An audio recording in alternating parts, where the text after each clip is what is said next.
Good morning. This is David Bennett, and this is Bitcoin and, a podcast where I try to find the edge effect between the worlds of Bitcoin, gaming, permaculture, podcasting, and education to gain a better understanding of all. Edge effect is a concept from ecology describing a greater diversity of life where the edges of two systems overlap.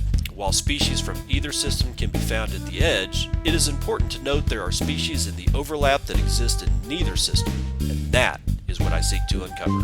So join me in discovering the variety of things being created as Bitcoin rubs up against other systems.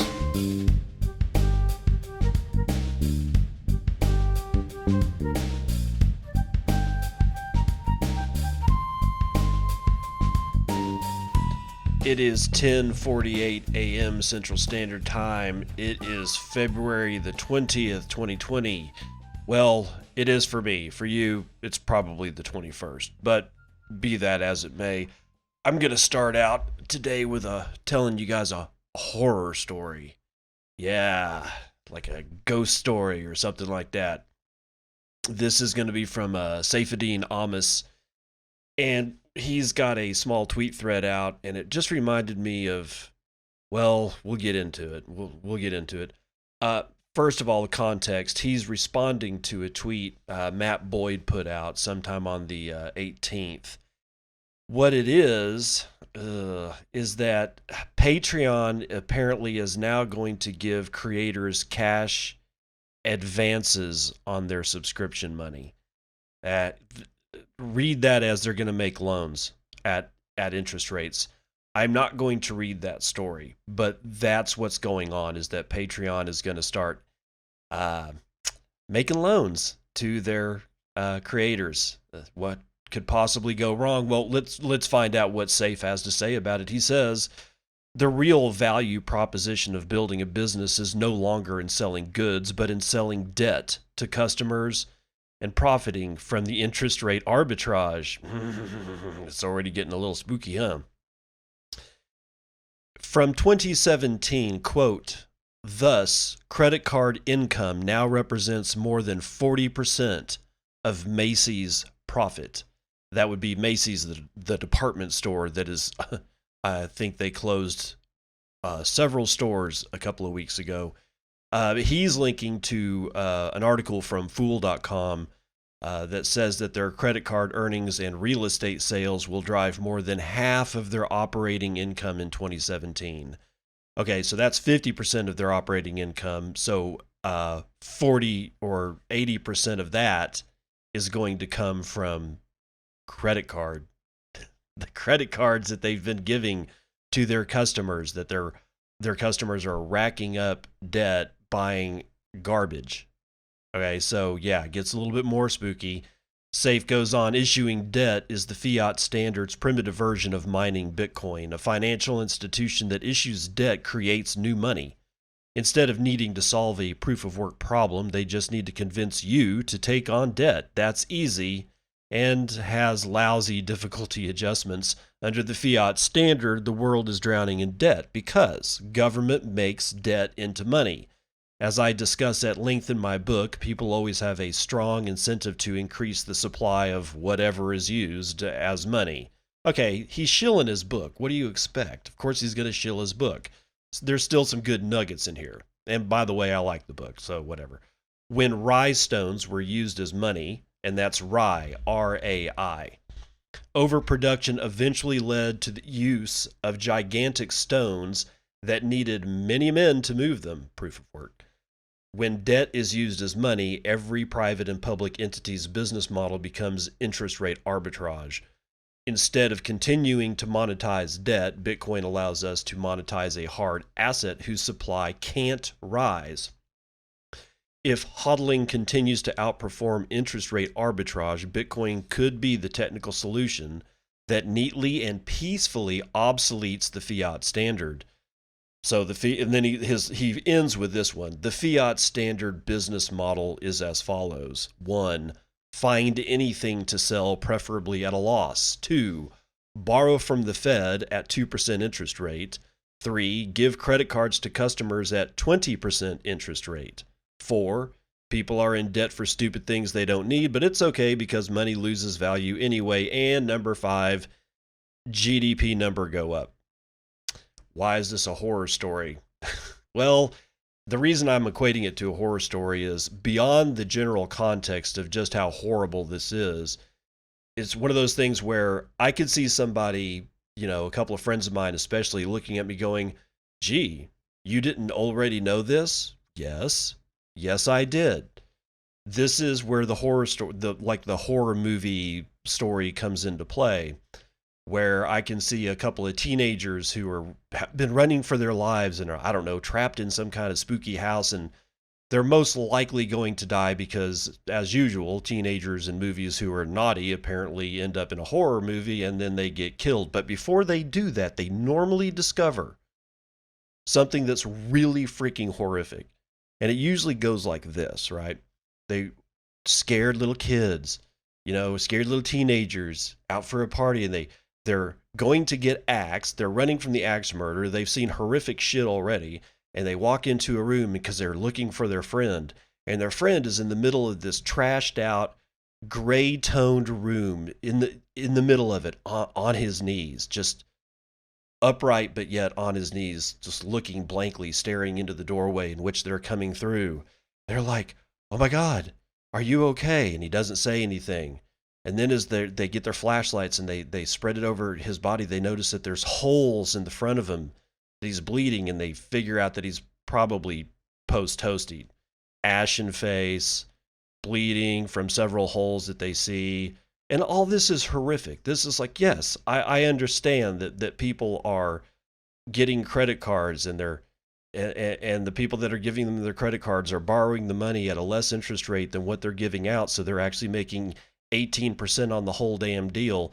And I'll cut them a loss of 5% because of all the people that don't pay or whatever. In either event, as the kids move into the room because they're so horrified that they need to find out more, they start going around to the back of their friend who's kneeling in the middle of the room with holes all through the front. And then they get around to the back of him and realize that his entire back has been blown out and all of his entrails are completely gone, and he's basically an empty shell of a body. And that's when it sets in, when you know the full context of just how bad this shit really is. That's why I thought it was probably fairly important to at least spend a little bit of the morning talking about interest rate arbitrage. SAFE really does paint a pretty bleak picture here of what has been going on for so long.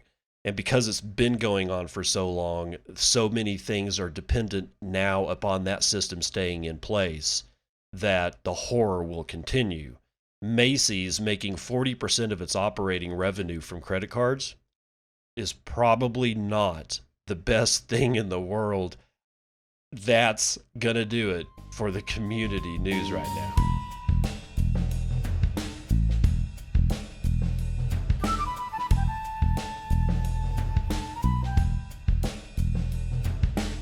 All right, getting into the morning roundup here. Let's get into this one right now. This is from Lee Quinn. Lee Quinn. I think I'm pronouncing her name properly because she was on the last episode of Marty Bent's Tales from the Crypt. I love Marty, I really do. I love Tales from the Crypt. But this very well may be the first episode that I'm never going to be able to get through. His interview with this woman is just, it's like listening to Roger Ver in debates in like 2017, 2016, and it's so cringe. Just this is a woman that I think she is inherently dependent on the system as it stands. Every word that was coming out of her mouth has some kind of affection for the system that we all know has turned into a fairly evil thing and just needs to be either done away with or locked in a cage or something.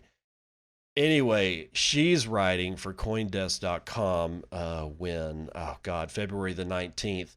But this is kind of cool. OpenNode finds a way for retailers to turn fiat payments into Bitcoin using Apple Pay. The Bitcoin payment startup OpenNode just gained access to Apple Pay, according to the startup's head of marketing, Ryan Flowers. This could be a boon for the small subset of merchants who want to hold Bitcoin because it allows people to spend dollars through their regular fintech accounts, yet still have those dollars exchanged to Bitcoin for the merchant to receive. The customer's fiat payment goes through OpenNode's partner Wire, converting Bitcoin and depositing into the merchant's wallet. Merchants can sign up to be part of the private feature release currently in beta before it goes live across the platform in a few months. Quote, the shoppers put the card information into the widget that OpenNode is using. In some cases, the card information may already be stored, for example, with your Apple Pay, said Jack Gia, Wire's director of institutional sales. So all the user does is click the Buy with Apple Pay button to make the purchase with fiat that the merchant receives as Bitcoin. Okay, I'm liking this. It's better. Okay, definitely better than, fiat to fiat. The same back-end rails that offer indirect access to Apple Pay accounts, which both OpenNode and Wire declined to name, also work for most debit cards. Now shoppers can spend fiat at online stores and choose the merchant to receive Bitcoin.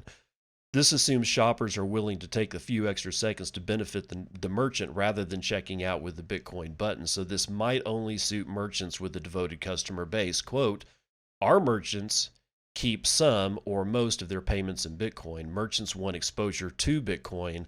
This year, a lot of luxury goods businesses are signing up. OpenNode CEO Afnan Rahman said of the 5,000 merchants registered for the startup so far.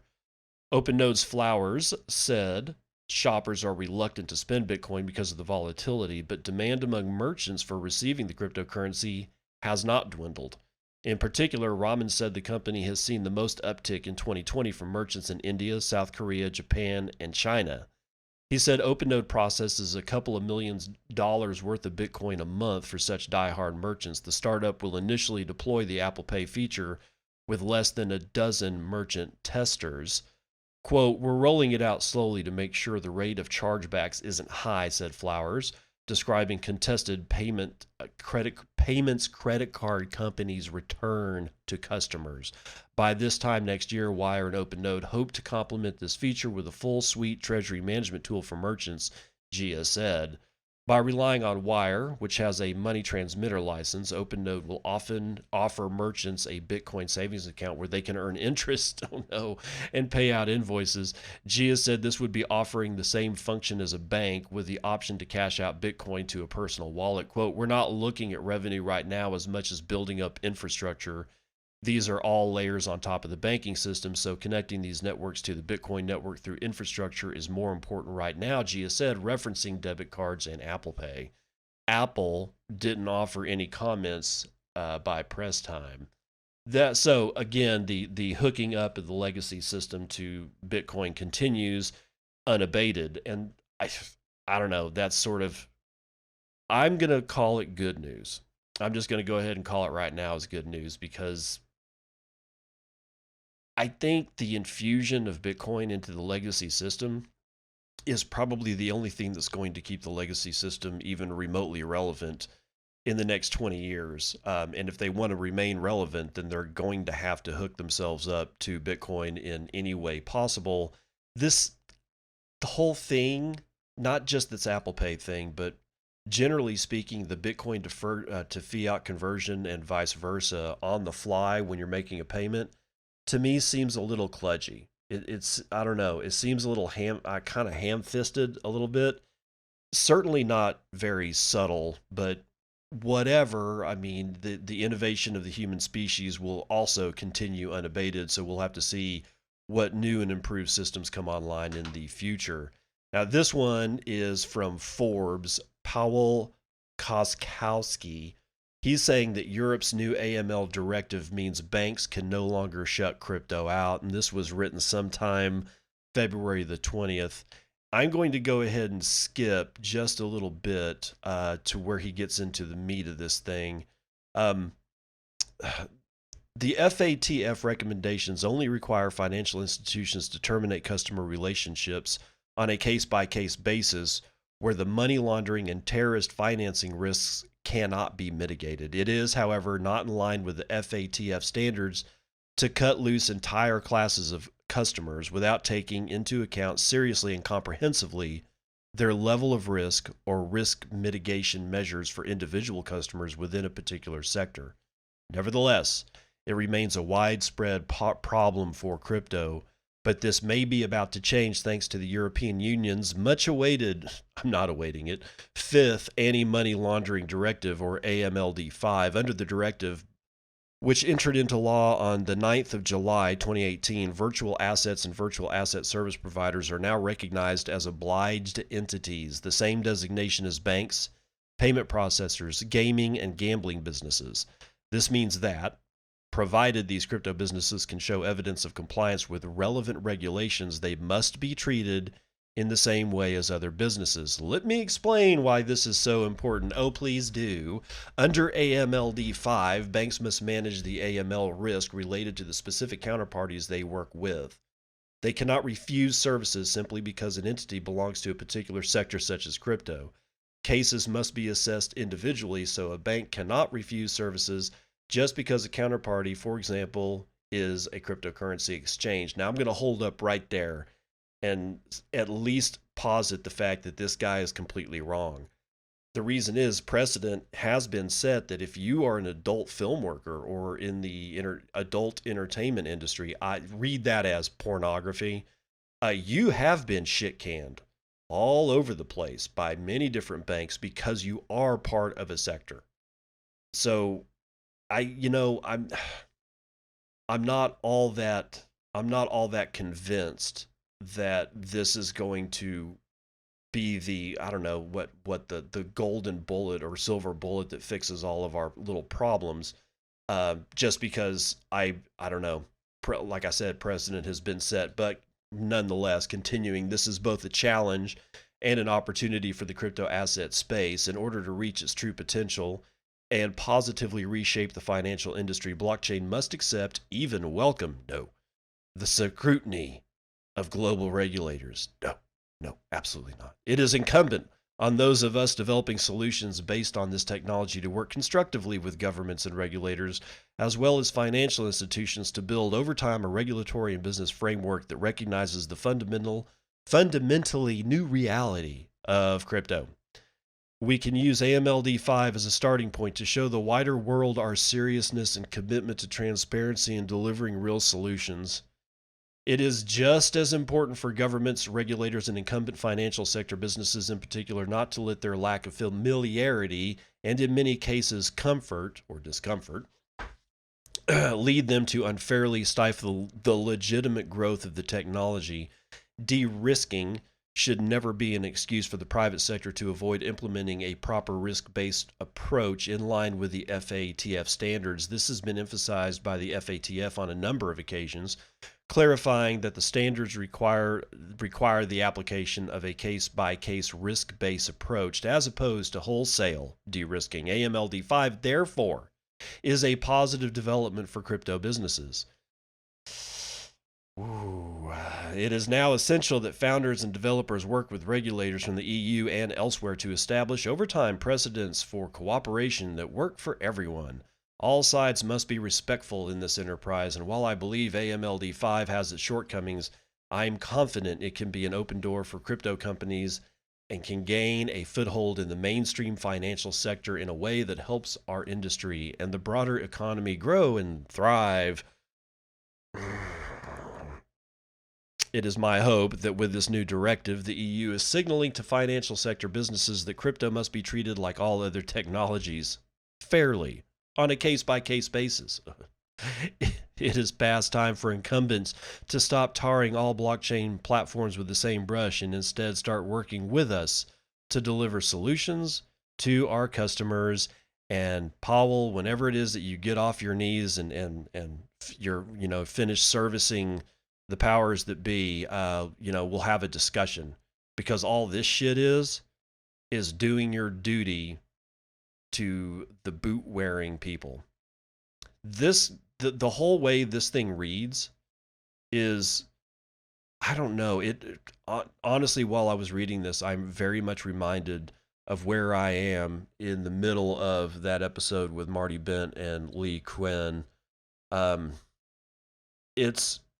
It's almost as if it's impossible for almost, I don't know, 99, maybe 99% of the population to even fathom a system in which, or fathom a situation where the system that we know isn't there.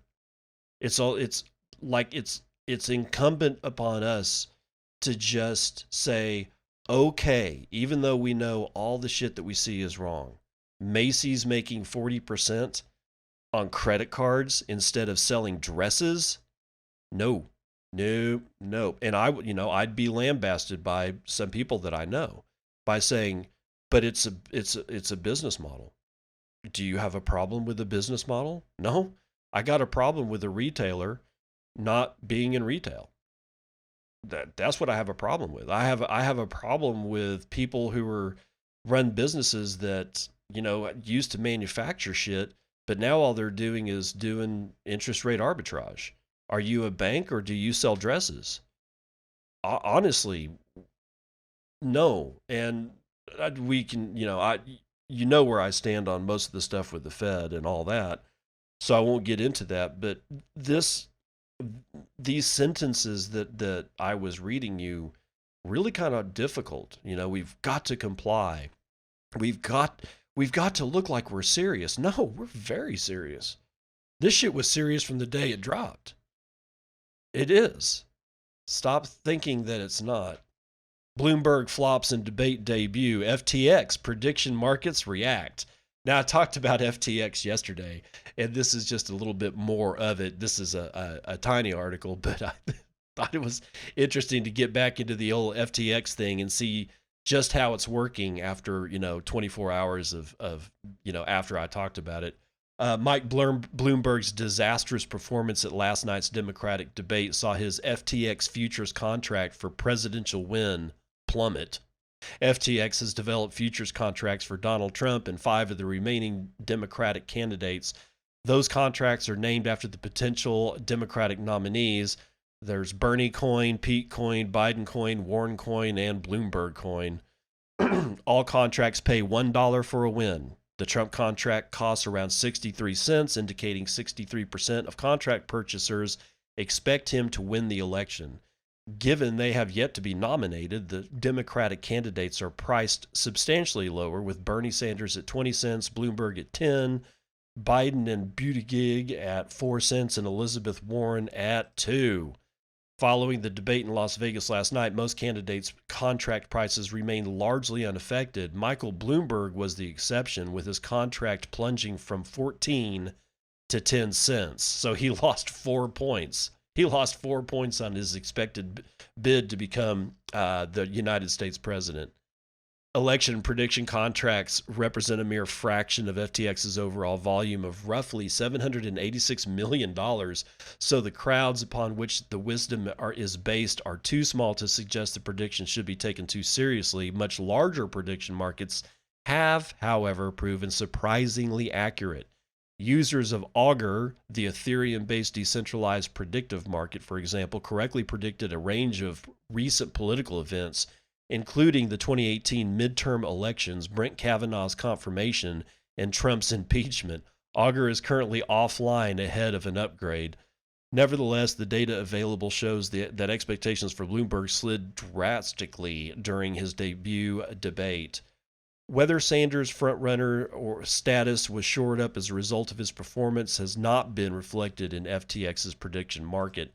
So again, this may be the only time that I'm not like all sickened and made nauseous by a shitcoin. Honestly, it does. I mean, if it's going to provide some kind of at least intelligence, I'm okay. And the fact that it doesn't look like this coin can really be used for anything else. And so as long as it stays within its quote unquote wheelhouse, I'm not all that disturbed by it. And it's kind of interesting to watch these prediction markets as they unfold through the Democratic presidential debate. So this may be, I don't know. Honestly, I kind of think it's worthwhile. I really do. I can't help it. This one, however, is probably not worthwhile. Cardano creator Charles Hoskinson says, hottest crypto developments happening in Wyoming. Now, the Wyoming part I agree with. The fact that Cardano is a shitcoin is whatever. Maybe he'll provide us something. Blockchain entrepreneur Charles Hoskinson, the co-creator of Ethereum and creator of Cardano, just dropped an Ask Me Anything session on YouTube after making $500,000 cryptocurrency donation to the University of Wyoming last week through Cardano's research arm. Hoskinson details how the next wave of progress for crypto will play out in the banking world. Quote, "We just love working in Wyoming. It really is an amazing state. There are a lot of things under the hood that are happening in Wyoming right now, and that are just incredible for crypto. I think some of the most exciting things are these special purpose full reserve banks that aren't fractional reserve, but rather have full reserve, and those banks will be capable of handling both fiat and crypto assets and be tremendously useful for future digitization efforts, for example, creating stablecoins and custodial solutions and so forth and so on and whatever. So Wyoming is just a hotbed of activity, and a lot of great jobs are going to be created over the next 5 to 10 years." End quote. Legalized last year, Wyoming's Speedy Banks are a new type of banking entity that specializes in cryptocurrency transactions. The banks will focus on offering basic financial services such as Bitcoin payroll, as well as crypto management services for private keys and support for other blockchain-based transactions. As the crypto sphere evolves, Morgan Stanley veteran and former member of the Wyoming Blockchain Task Force, Caitlin Long, says she's extremely optimistic about the impact of regulations on the industry. Quote, "The opportunity to professionalize this industry." Again, here we're doing it again. You're already professionals. Stop getting on the knees and servicing the man. Stop it. It's embarrassing. Continuing. "Professionalize this industry to broaden its user base is huge, and it's coming." And oh God. "And yes, Wyoming will be the home of that within the U.S." End quote. Wyoming remains the only U.S. state to have enacted 13 laws that lay the groundwork for a functional legal framework for the crypto entrepreneurs and companies building solutions for a blockchain-based digital economy. Hoskinson says the crypto donation to the University of Wyoming's Blockchain Research and Development Lab in Laramie is intended to spur more blockchain innovation that could serve as a blueprint for future donations from other university students who want to set up their own campus research hubs. So, Wyoming is definitely not out of the news. I'm not thrilled about the whole Cardano thing, but it's going to be what it's going to be. And at least there's one state who has basically just, it's okay to be serious, and they're not learning to be serious. They came out of the gates being serious. That's what's so impressive about this. But again, the language that even Caitlin is using here, I think, is completely mismanaged. It's an opportunity to professionalize the industry. To me, that really sounds a lot like this is an opportunity for us to put on a suit and look exactly like the people that have destroyed the situation to the point that Bitcoin came into being in the first place. If it hadn't have been for the people you're sucking up to, Bitcoin would never, ever have had a need to be done. I can't imagine how great things would have been had it not been for human greed. And in a lot of ways, I was thinking about this also during I'm only about halfway through the interview on TFTC with Lee Quinn, or however you pronounce your name. And I started somehow or another thinking the way that she's talking, and the way that we heard the guy talking in the Forbes article, and the way even Caitlin is talking now, it's almost as if there's something about greed here where it's like the system doesn't have to worry about it. Maybe the system doesn't have to worry about it. And I'm talking about the legacy system. It doesn't have to worry about itself because the system has always known that greed will get in the way of everybody eventually. And maybe that's why we have the system we have today. Because humans can't help themselves. Maybe we haven't evolved yet enough to be able to get out of that.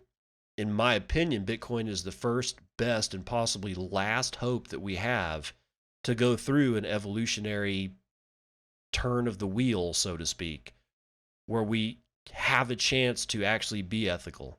We have a chance to take a great pride in being ethical. We have a chance to be able to get rid of greed for greed's sake. It's okay if you want to open a business and make some money so that you can buy a house. That's not greed. Greed is something different, and I'm not going to describe it because greed to me is probably different, means a different thing than what it does to you. But greed, for lack of a better term, is not good.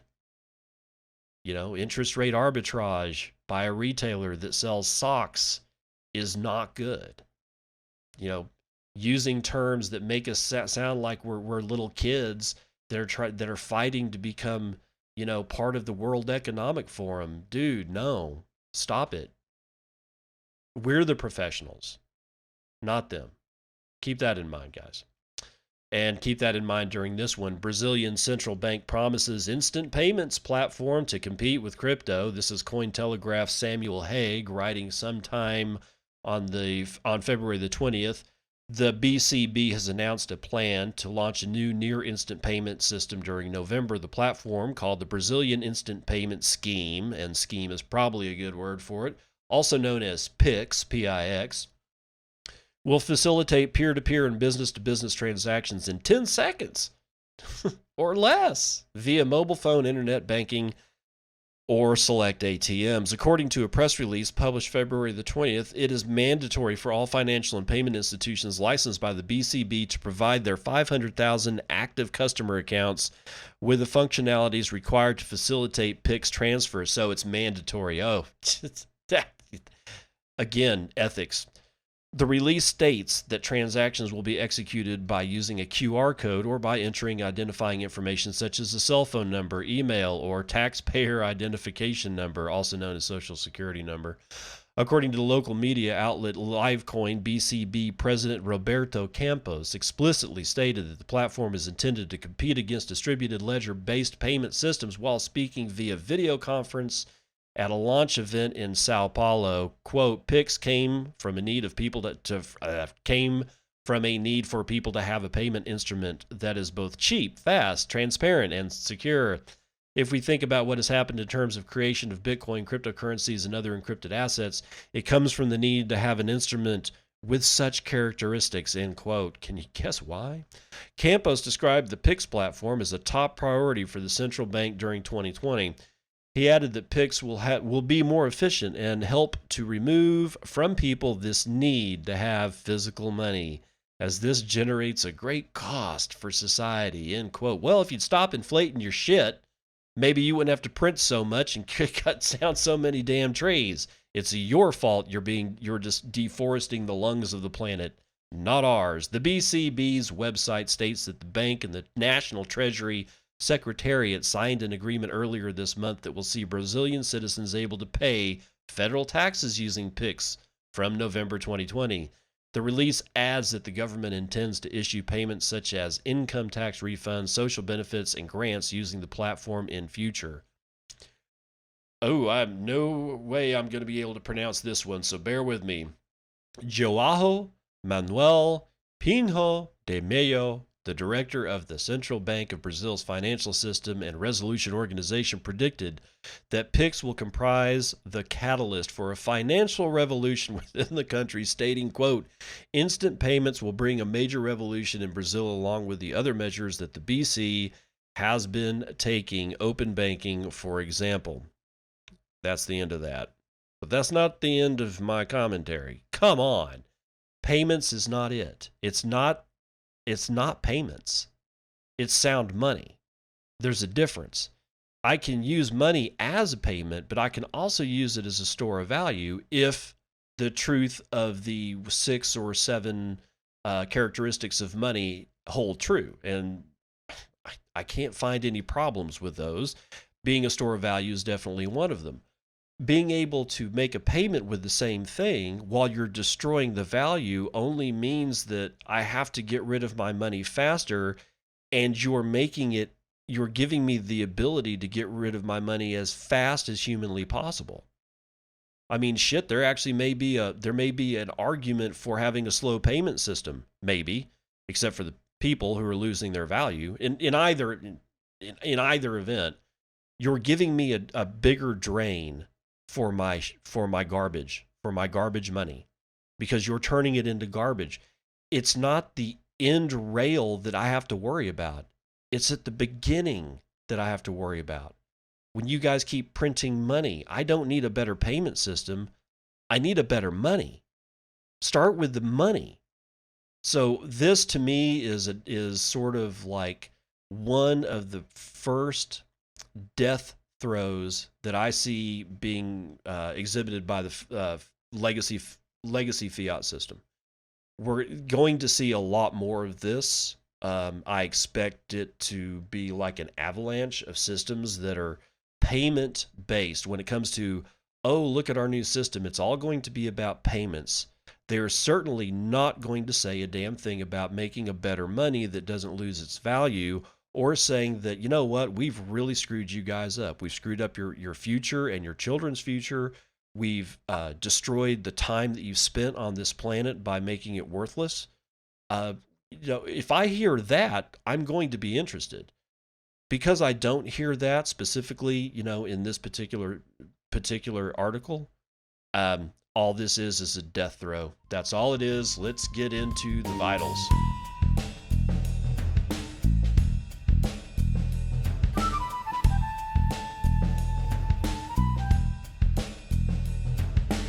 Vital statistics brought to you by bitinfocharts.com. I'm looking at a price of around 9,658. Yeah, if you woke up today to a 1,000-point drop, welcome to Bitcoin.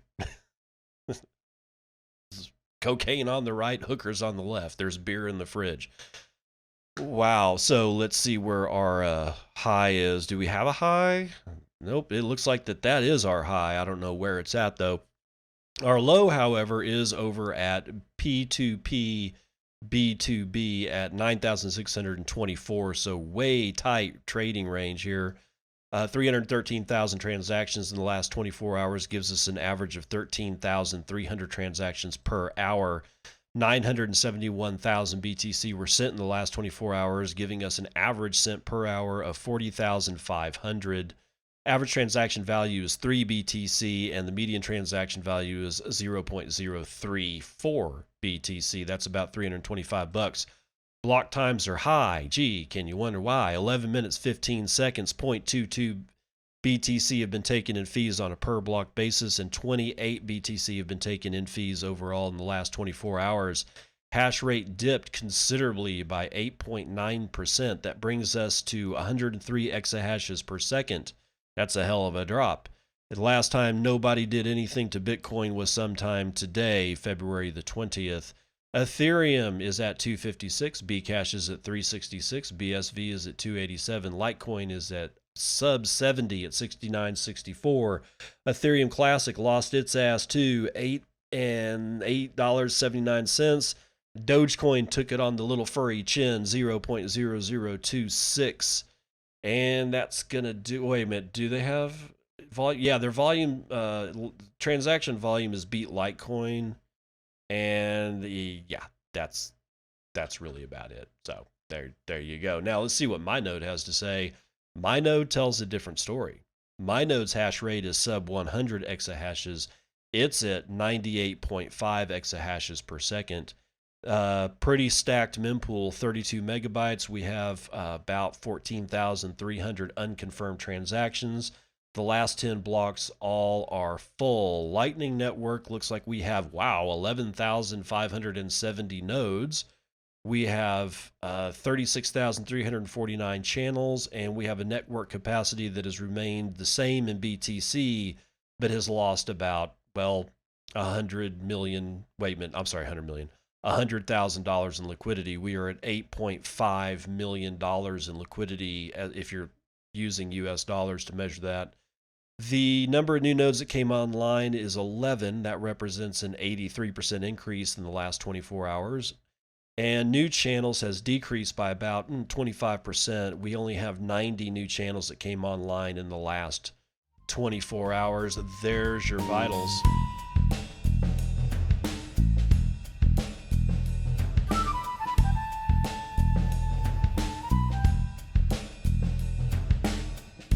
Hurry up and regulate crypto. FSB chair urges world leaders. This is the second part of the morning roundup. This is from Bitcoinist.com's Julio Gil Pulgar. He's writing sometime February the 20th.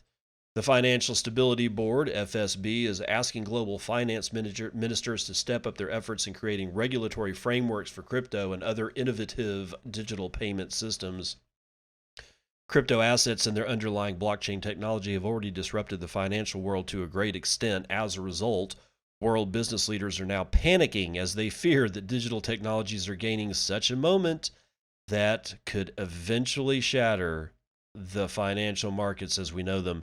Pretty sure they meant to use the word momentum, but whatever. This week, Randall Quarles, chair of the FSB and governor and vice chairman for supervision of the United States Federal Reserve, is pleading to regulatory bodies to step up their focus on the impact of crypto on the banking industry. Indeed, Quarles points out that regulators are failing to catch up with the swift developments occurring in the payments industry. In a letter dated February the 18th, 2020, addressed to finance ministers and G20 central bank governors, Quarles wrote, quote, "Technology is changing the nature of traditional finance. The non-bank sector has grown and requires deeper understanding and coordination among the supervisory and regulatory community.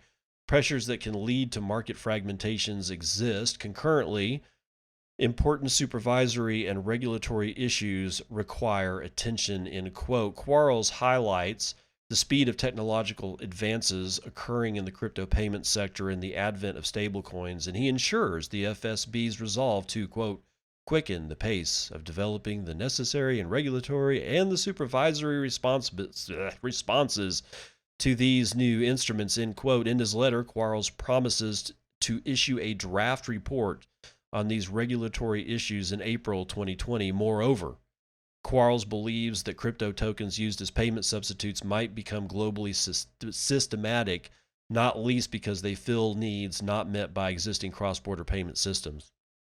Aware of the importance of implementing inefficient and inclusive payment systems for global growth, Quarles informs that the Saudi G20 presidency has already asked the FSB to take the lead and prepare a roadmap to improve cross-border payment systems.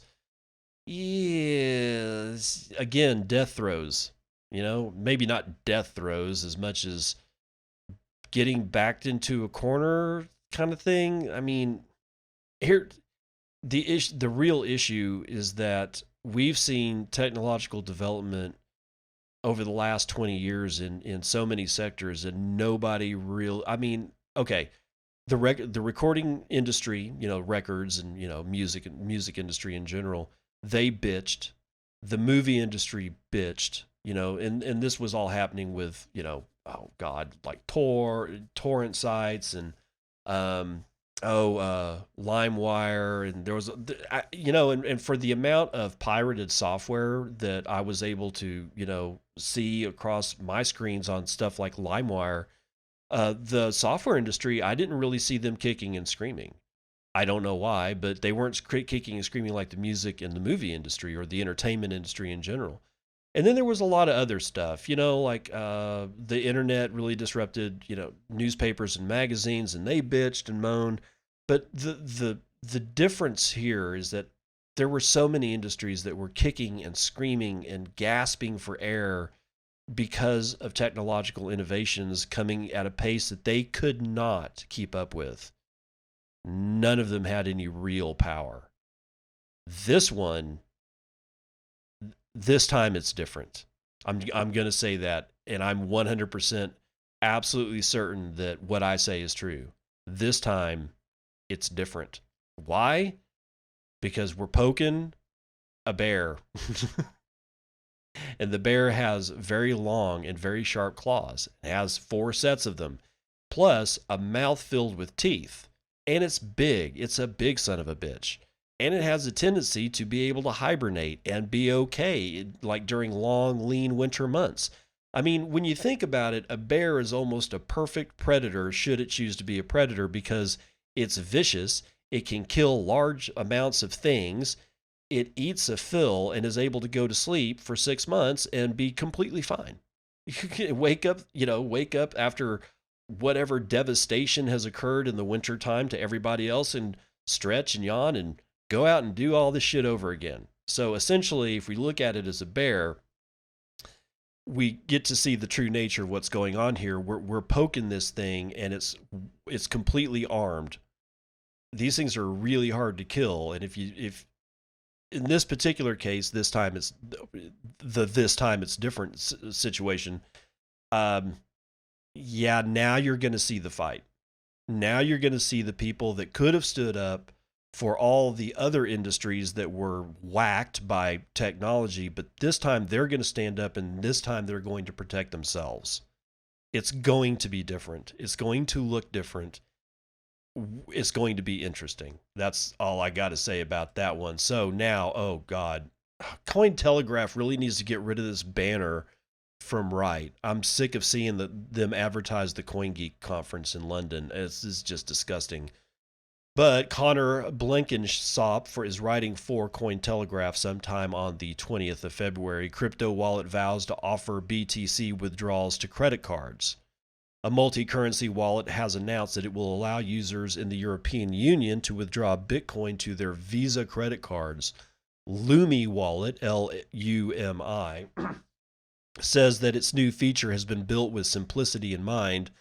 With an easy-to-follow Know Your Customer procedure, transactions can also be initiated quickly, meaning crypto enthusiasts don't need to jump through endless hoops. According to the company, the current methods of converting crypto to fiat simply aren't practical, creating a perplexing affair that's not too dissimilar from the arduous process of getting a refund from an online retailer. Although selling cryptocurrency to someone else might seem like the simplest way to exit a position, Lumi Wallet says this is easier said than done. Finding a willing buyer can be difficult, and even then, the price they're willing to pay might not be reflective of the asset's market value. Safety concerns can also emerge if a would-be buyer has dishonest intentions, and by the time that a transaction has been finalized, volatility in the market might mean that your crypto is worth substantially less. Ultimately, Lumi Wallet's issue is that the middlemen appear to have embedded themselves in the process of buying and selling cryptocurrencies, despite the fact that these assets were invented to be decentralized and free of intermediaries. When it comes to exchanges, the company says there are several downsides that have a negative impact on consumers. Although they may be easy to use, there are often restrictions that mean certain countries are excluded from using their services altogether. And to compound the problem, it may not be possible to make withdrawals to a credit card whatsoever. Other issues include the punishingly high fees that can be charged whenever a transaction is made. Again, I'm sidestepping here. That's the narrative. This is not true. You have to manage the fees. The fact that you're too lazy to do active management of fees is not my freaking problem. I'm sorry that it's your problem, but it's not my problem. I don't have an issue with fees. It's not because I don't think that they're too high. I think that there's no reason that you have to pay the high fees when you are perfectly able to accept the low fees, which are unfairly cheap, as Roger Ver has gone back to saying. Yeah, he's back on the whole bash and SegWit thing. I'm not talking about that today because I don't understand where he's coming from, and I probably never will. But yeah, Ver's back on the SegWit bashing bandwagon again. Okay, so alternative options aren't always appealing either. Bitcoin ATMs may deliver speed, anonymity, and simplicity, but they can be exceedingly difficult to find, especially if you live outside of the United States or live in a rural area. Even if you're close to one of these machines, withdrawals can only be made in cash, meaning you'll then have to go through the added step of topping up your card. Anonymity can also go out the window when crypto is being converted back into fiat on ATMs. The team behind Lumi Wallet says it acknowledges that crypto can be intimidating for newcomers, adding that the goal is to demystify the burgeoning industry and make it accessible to everyone. Providing an effective off-ramp from crypto to fiat is part of the company's philosophy, making it easy for people to alternate between the two as frequently as they please. It could be argued this is crucial for unlocking that elusive milestone of mainstream adoption, as the freedom to move assets around with ease would eliminate some of the reservations that everyday consumers have about cryptocurrency. Through a dedicated blog, Lumi Wallet has made a concerted effort to offer a back to basics education to those who are exploring the blockchain and cryptocurrency space for the first time, offering posts that explain everything from how decentralized finance works to the key distinctions between different crypto types of crypto wallets, the different types of crypto wallets. All of this could help to build levels of confidence and credibility in the sector. There you go, encouraging people to take the plunge and purchase coins and tokens for the first time. Stop it with the build levels of confidence and credibility. If you believe that you are not credible and that you have to fight for credibility, then you've already lost.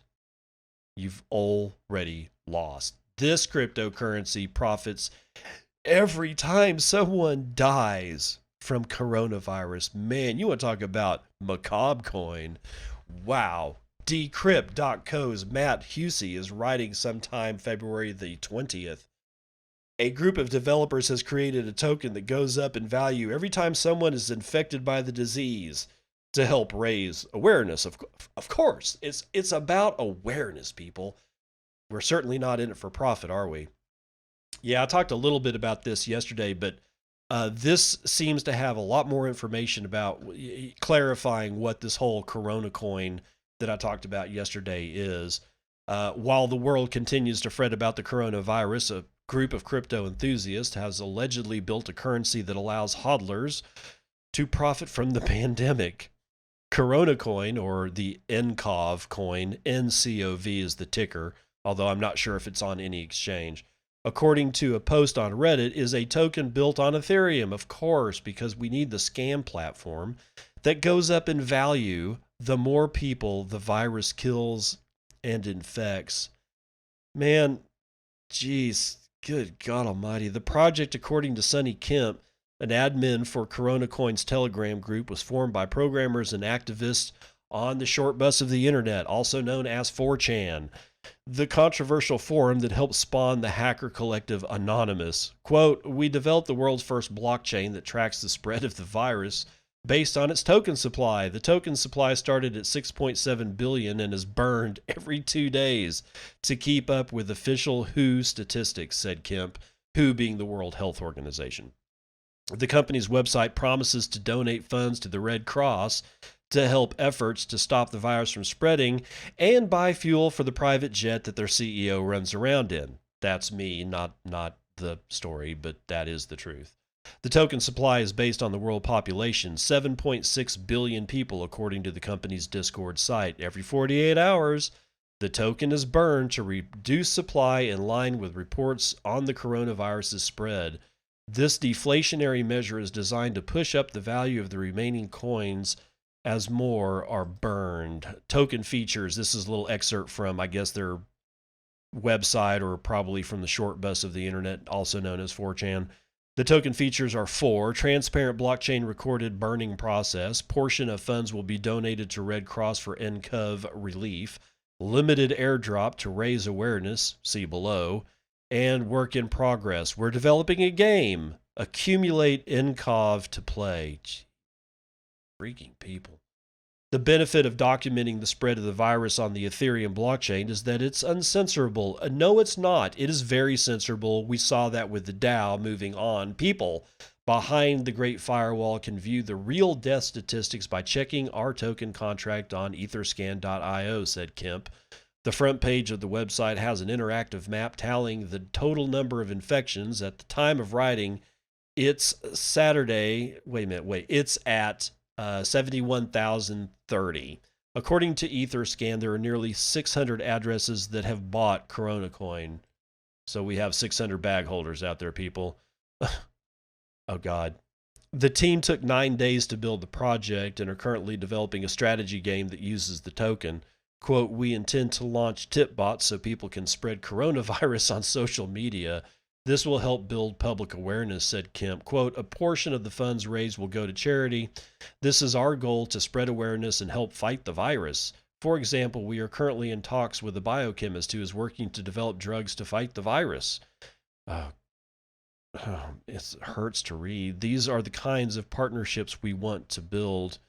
Kemp explained the project has allocated 20% of its profits to registered charities. Over on the project's Discord, however, users have taken a more Machiavellian approach to the project. Quote, so some guy at my work got the flu a couple of days ago and now is in the hospital because it developed into pneumonia that is affecting his heart somehow.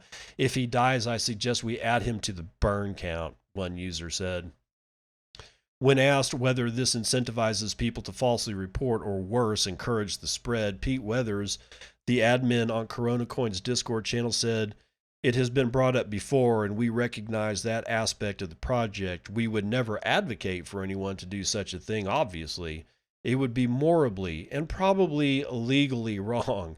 We believe Corona token holders are responsible. Yeah, well, you probably thought wrong. Why build a cryptocurrency versus traditional fundraising? Pete Weathers said, there are plenty of people out there advocating to help the relief efforts, but we thought this would be a good way to raise awareness in a unique and interesting way, end quote. If you're tempted by the project, you'll need a MetaMask wallet and an account on the Saturn exchange. Alternatively, you can do it the old-fashioned way and join the company's bounty program to help spread the virus, and then virus is crossed out and they've replaced it with good word. Yeah, it's all fun and games until shit like this becomes not fun and games anymore. I mean, we already saw what happened with, oh God, that whole DeFi thing, that BZX being hacked twice because of human ingenuity. Human ingenuity doesn't necessarily mean that it's good. Okay, ingenuity doesn't. Oh well, that person's ingenious. Oh well, they must be good. No, you can be ingenious and do some really horrific crap, and stuff like this. I'm not calling for the end of the CoronaCoin, because people are going to do what they're going to do, and I'm sure shit ain't going to be the one to tell them that they can't. But I sure as shit am the one to tell them that these people are screwed in their head, dude. Shit's just wrong. U.S. Bitcoin miner aims to repatriate 30% of the hash rate, citing national security. Ting Pang, writing for Cointelegraph sometime on the 19th, says Bitcoin mining startup Layer 1 Tech has begun operations in its West Texas facility with an ambitious roadmap to secure 30% of the hash rate. Layer 1, which raised $50 million in November from Teal, Shasta Ventures, and Digital Currency Group, said it has now bought multiple 2.5 megawatt liquid-cooled mining containers online, or brought. I'm sorry, not bought, but brought. In short-term goal, it is to scale up to 100 megawatts and 2% of the hash rate over the coming months, but its long-term goal, that's long-term goal is what's raising eyebrows. The company roadmap lays out a vision of repatriating 30% of the hash rate to the United States by the end of 2021, citing national security considerations. On current figures, that would make Layer 1 the largest mining outfit in the world. More than 60% of Bitcoin mining operations are currently located in China, but less than 5% of the hash rate and none of the hardware for Bitcoin mining has come from the U.S. In a statement, Layer 1 claimed that bringing almost a third of the hash rate back to America will enable the United States to offset China's dominance in Bitcoin mining and improve the country's national security efforts for an asset class with the potential to be a reserve currency. Layer 1 is designing and producing its entire mining infrastructure using proprietary ASIC chips and liquid-cooled mining containers that the company claims enables it to unlock warmer climates where low-cost, sustainable energy is available. However, much of its custom mining equipment won't be ready until mid-2020, and it is using third-party machines in the interim.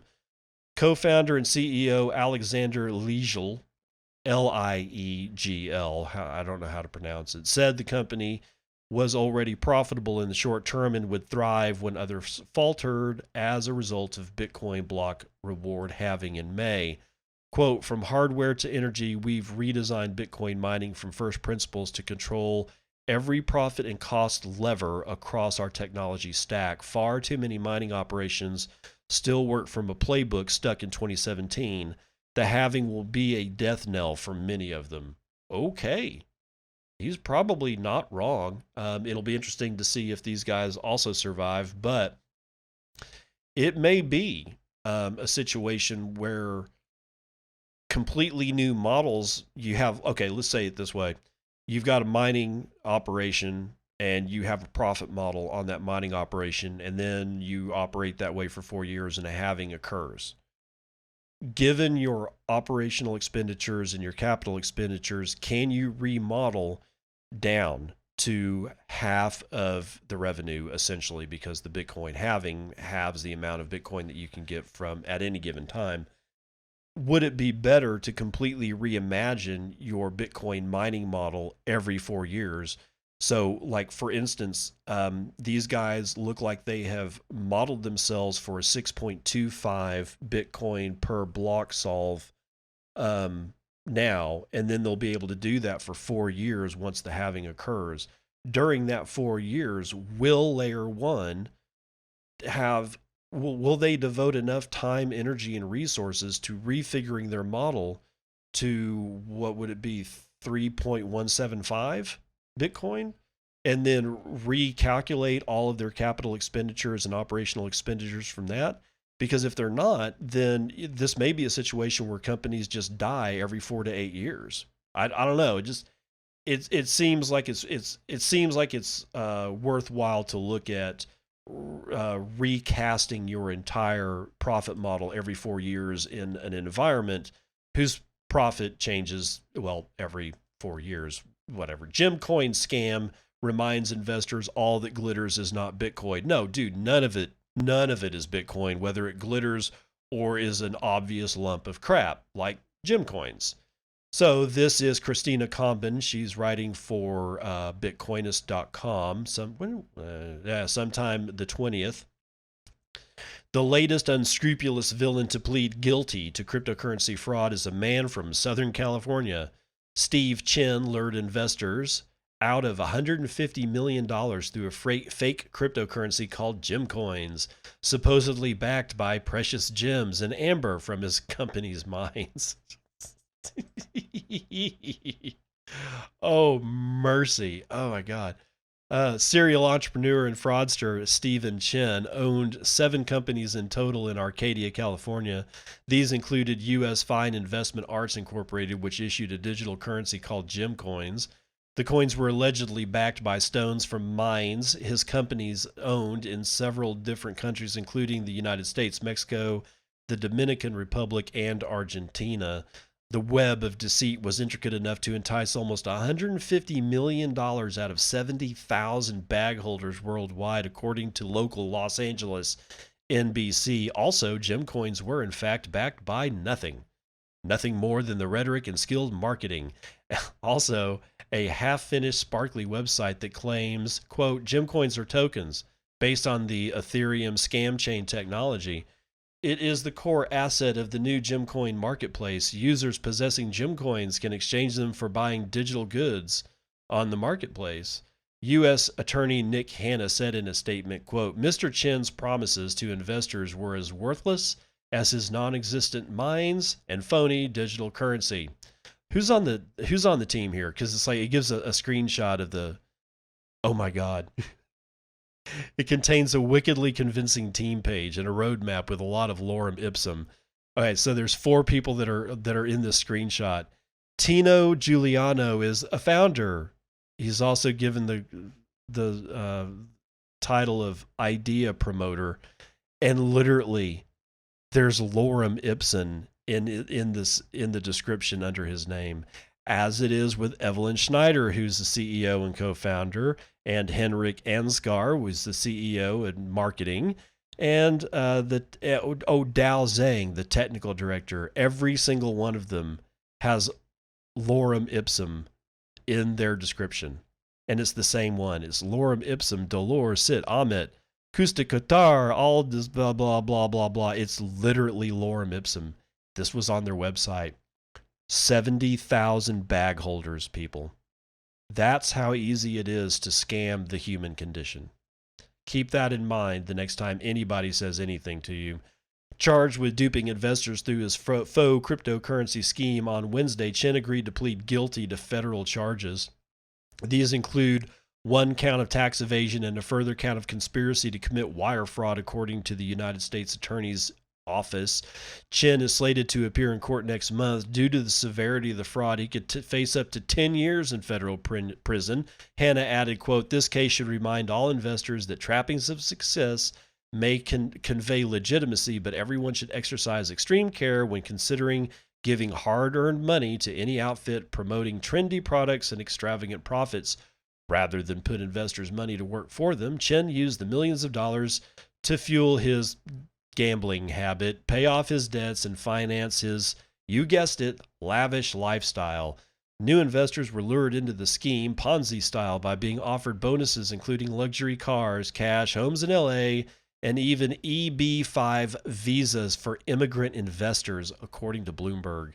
A further company executive, Leonard Stacy Johnson, pleaded guilty last year to tax evasion as well as making a false statement on an immigration document. He is due to be sentenced in June. One can't blame the mainstream media for lacking a deep understanding of the cryptocurrency industry.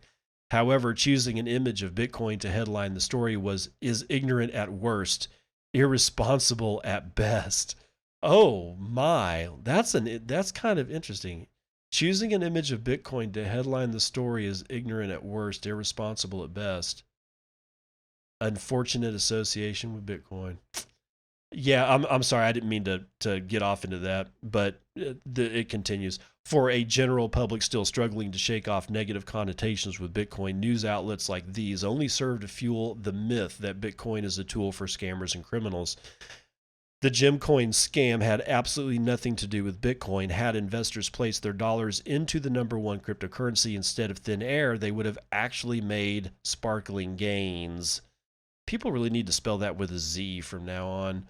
But yeah, I'm actually really happy that Christina Combin took the time to put that in this news story, and I would hope that other journalists would follow her lead and make sure that everybody, make sure that they put in their stories about stuff like this, that this has nothing to do with Bitcoin. All the rest of this is scam. It just is. 99% of this space is pure, 100% unbridled, unmitigated scam. And it is too bad that it's associated with Bitcoin, the thing that is actually not a scam, but this one is. Ethereum price plummets despite strong network activity growth. I'm sure there's a reason that I've put this in my stack. Maybe I'll discover it by the time I reread this article for you. Cole Peterson is writing for Crypto Slate. I don't know when. Oh, it's sometime February the 20th. Ethereum's intense uptrend seen throughout 2020 reached a boiling point in early February, with Ethereum's break above 200 allowing it to incur parabolic momentum that led to its highs of $290. Although the crypto has retraced from these highs, its midterm market structure still remains firmly bullish, and many analysts are now noting that this will likely allow the crypto to soon rally to fresh year-to-date highs. This potential bullishness may also be driven by the fundamental growth seen by Ethereum over the past couple of months, with its strong network activity making it a convincing value investment for long-term investors. At the time of writing, Ethereum is trading down just over 5%. At its current price is $264, which marks a significant decline from daily highs around $285 that were set at the peak of its recent rally. Now I remember why this is in here. Continuing, it does appear that ETH is moving in close tandem with Bitcoin, which means that where it goes next could be highly dependent on whether or not BTC is able to recover from the intense sell-off it experienced this afternoon and reclaim its position within the five-figure price region. One bullish factor that could allow Ethereum to see some independent momentum is the fact that it has incredible fundamental strength, with on-chain transactions and net network growth both climbing at a rapid rate. A blockchain analytics firm spoke about this in a recent tweet, referencing a chart showing the rapid growth of various fundamentals underpinning the Ethereum blockchain. Quote, Ethereum price keeps rising. On February the 18th, the number of addresses with a balance on Ethereum reached its all-time high with 48.54 million addresses. With the price increase, we saw a total of 717,000 on-chain transactions, moving a total of 3.13 million Ether, and $853.7 million, network growth of 41.8 thousand addresses, end quote. Despite Ethereum's strong fundamentals or not, it is important to note that today's sharp sell-off led the crypto to drop beneath the key support level. That was one of the primary contributors to its technical strength. Bagsy, a prominent cryptocurrency trader on Twitter, spoke about this level in a tweet from prior to the sell-off, explaining that ETH had previously been able to reclaim its weekly and daily point of control, with the crypto being highly bullish as long as it sustains above this level. Quote, Ethereum BTC, despite yesterday's wick to the downside on MEX, talking about BitMEX, we reclaimed the weekly and daily POC, point of control, as support, which in itself is bullish as long as we're trending above it. Although Ethereum has now dropped below this level, it is still highly possible that its fundamental strength will allow it to once again start climbing higher, with this level acting as key resistance that bulls must reclaim. Okay, here's why I put that in there. Every shitcoin chart looks exactly like Bitcoin's chart, and that's for a reason. Without Bitcoin, none of this shit happens. It is not worth a thing. Every chart you see mirrors almost exactly the same workings that the Bitcoin chart does. Anybody who's claiming that any of these shitcoins are independent or can somehow or another decouple from Bitcoin either doesn't fundamentally understand Bitcoin and most likely does not fundamentally understand their own bag of shitcoin, but also doesn't understand the whole space. It's sad to watch people keep going. You know, I see it all, like in my Twitter feed, I see it all the time. Somebody, posts a chart of something like Tron and says, wow, Tron's bullish breakout. No, it's not Tron's bullish breakout. It's Bitcoin's bullish breakout. Or, oh my God, this shitcoin has gone under this level. No, it's under that level because everything's under the level because Bitcoin went under some level.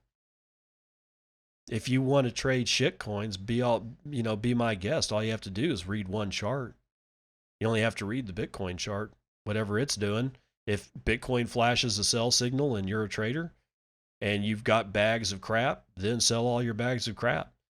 Bitcoin flashes a buy signal, then buy your bags of crap by all means. At one point or another, you're going to get wrecked because the only decoupling that shitcoins are going to have against Bitcoin is when they get deposited into the dump.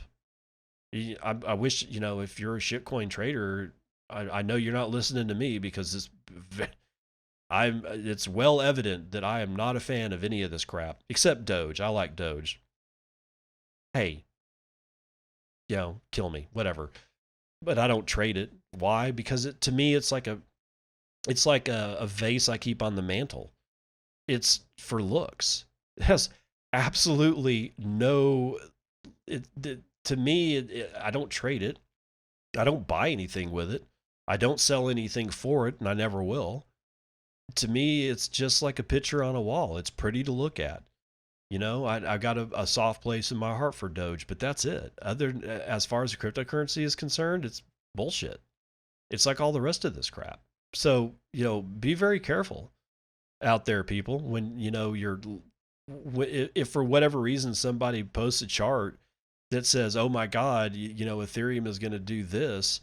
And for whatever reason, it kind of maybe it gets you down because as well as everybody else does, or most other people do in the space, that Ethereum is just garbage. You don't have to feel bad about it because all they're doing is looking at a Bitcoin chart. Essentially, that's all they're doing is looking at a Bitcoin chart.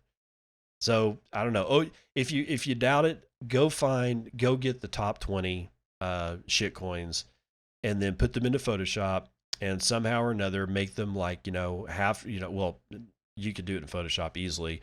Set them all to like, I don't know, 30% transparency.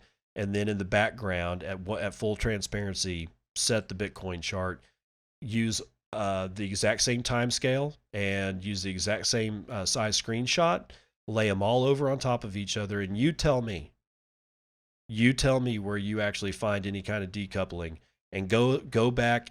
The only coupling or decoupling that there really could possibly be, other than when all this crap eventually goes in the dumpster, is the fact that none of these were around when Bitcoin was started. Bitcoin's, like, if you chart it out all the way to 2009, you'll see this huge long tail of Bitcoin that has nothing overlaid on it. You know why? I'll bet you can guess. That's going to do it for the morning roundup.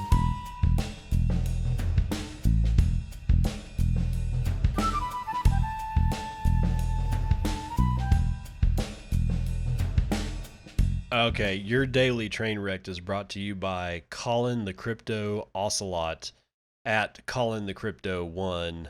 I honestly, I'm not entirely sure if he's serious about this, but it's always possible in this space for somebody to get something so wrong that it seems like a joke. However, I'm going to give Colin here the benefit of the doubt and suggest that this might possibly have been better in the terrible joke corner. You'll see what I'm talking about here in a second, because yesterday, or February the 19th, Colin was apparently very upset at 2:30 a.m. because he said, "I'm so fucking sick of crypto. I've been sold a dream that is clearly bullshit. I've had my bags packed for nearly 2 years listening to these hopium merchants, amateurish charters, and insiders, but the price has barely moved. I've actually lost money. Tether is a scam."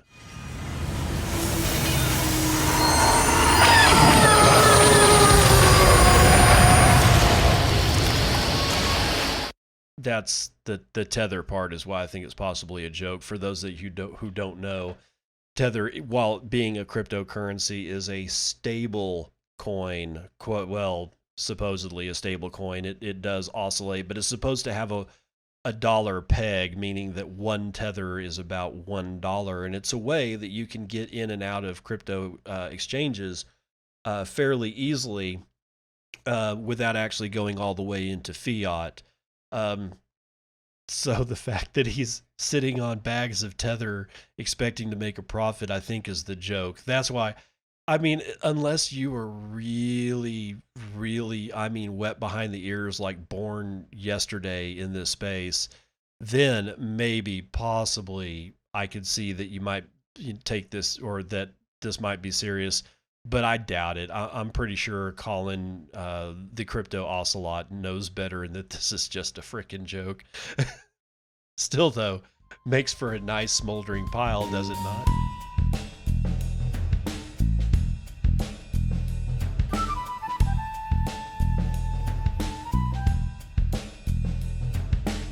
All joking aside, wait, it's terrible joke corner. Of course there's joking. Let's get into this one.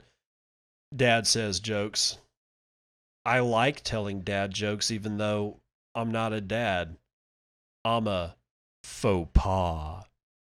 Get it? Get it? Yeah. Nice.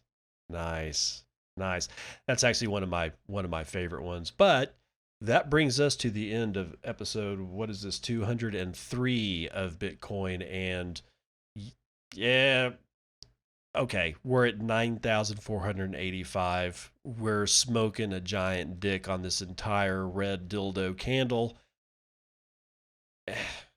Wait a little bit. It'll probably go up. Number always goes up. I'll see you on the other side. This has been Bitcoin and I'm your host, David Bennett.